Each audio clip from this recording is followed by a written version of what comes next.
There is no great genius without some touch of madness. It is the mark of an educated mind to be able to entertain a thought without accepting it. Whosoever is delighted in solitude is either a wild beast or a god. The aim of art is to represent not the outward appearance of things, but their inward significance. You will never do anything in this world without courage. It is the greatest quality of the mind next to honor.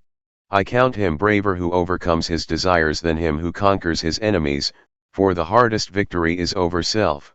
The ideal man bears the accidents of life with dignity and grace, making the best of circumstances. He who is unable to live in society, or who has no need because he is sufficient for himself, must be either a beast or a god. Republics decline into democracies and democracies degenerate into despotisms. Personal beauty is a greater recommendation than any letter of reference. The educated differ from the uneducated as much as the living from the dead. Moral excellence comes about as a result of habit. We become just by doing just acts, temperate by doing temperate acts, brave by doing brave acts. Democracy is when the indigent, and not the men of property, are the rulers. To run away from trouble is a form of cowardice and, while it is true that the suicide braves death, he does it not for some noble object but to escape some ill. Wishing to be friends is quick work, but friendship is a slow ripening fruit. All human actions have one or more of these 7 causes: chance, nature, compulsions, habit, reason, passion, desire. Anybody can become angry, that is easy, but to be angry with the right person and to the right degree and at the right time and for the right purpose, and in the right way, that is not within everybody's power and is not easy.